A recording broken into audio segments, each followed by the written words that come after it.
हम ये बताना चाहते हैं वो उसको कायनात की किसी चीज़ से तशबीह नहीं दी जा सकती जिसने मेरे आका व मौला सल्लल्लाहु अलैहि वसल्लम के नामूस रिसालत पर आपकी ज़ात गिरामी पर कल इंडिया में बकवास किया है। हम ये बताने के लिए यहाँ जमा हुए हैं कि हो सकता है हमारे ज़िम्मेदारान, हो सकता है हमारे मुल्क के ऊपर बैठने वाले ओहदों पर बड़े बड़े लोग गैर फ़ाल हों, लेकिन मोदी और उसके हवारी सुन लें कि हुजूर के ग़ुलामों को ना छेड़ा जाए, हुजूर की इज्जत पर बात ना की जाए। हो सकता है कि कहीं लाल किले पर झंडा लहराने के लिए अभी बरसों चाहिए हो, अगर लब्बैक वाले आ गए तो फिर ये बरसों में नहीं, ये घंटों का काम हो जाएगा।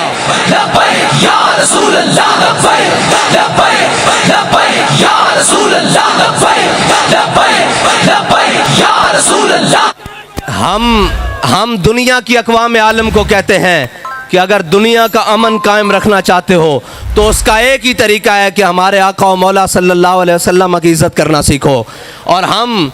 उस मोदी सरकार को कहते हैं, उस मोदी के यारों को कहते हैं कि फिलफौर उससे ऐलान बरात करो और उसको सज़ा दो, इसलिए कि अगर कोई गाजी इल्मुद्दीन का मतवाला खड़ा हो गया तो फिर बात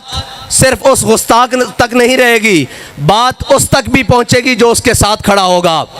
ये याद रखना, बाबा जी हमें सबक देकर गए हैं कि हमने गाजी इल्मुद्दीन को दफनाया है, उस खंजर को बाहर रखा हुआ है, जिस खंजर को लेकर गाजी आमिर अब्दुर्रहमान जर्मनी पहुंचा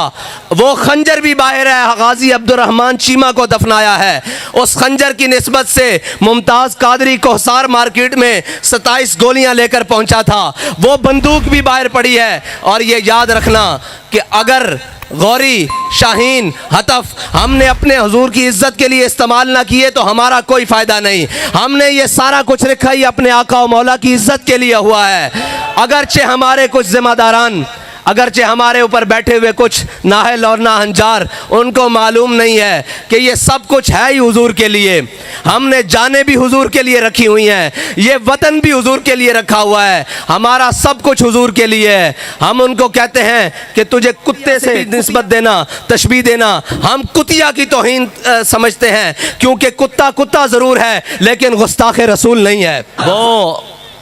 अगर तुम्हें पता नहीं है कि बाबा जी अपने कारकुनों को सबक देकर गए हैं कि मन सब्बा नबियन फ़क्तुलूहु, तो ये हमारे लिए बॉर्डर कोई हैसियत नहीं रखते।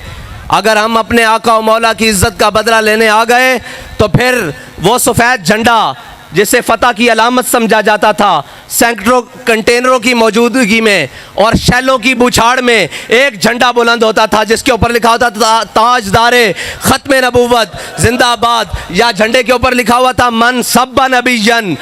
और या झंडे के ऊपर लिखा हुआ था लब्बैक या रसूल अल्लाह। अगर हुजूर के दीवाने निकल आए, हुजूर के ग़ुलाम निकल आए तो याद रखना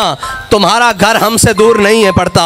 अभी हमारे जहनों में कश्मीर का बदला बाकी है, अभी हमारे जहनों में बाबरी मस्जिद का बदला बाकी है। मैं आपको एक पैगाम ज़रूर दे देता हूँ, ये ना समझना कि बुरहान वानी दुनिया से चला गया, ये ना समझना कि जनाब मुमताज़ कादरी दुनिया से चला गया, ये ना समझना कि गाजी इल्मुद्दीन को दफन हुए सदियाँ गुजर गई, ये ना समझना कि अल्लामा खादिम हुसैन दुनिया से पर्दा कर गए। अभी हमारी माओं ने हमें दूध या रसूलुल्लाह की लोरी से पिलाया हुआ है। अभी किसी गलत फहमी में ना रहना, जिस दिन ये मैदान में आ गए तो फिर तुम्हें बताएंगे कि ये फाका कश जो मौत से डरता नहीं, ज़रा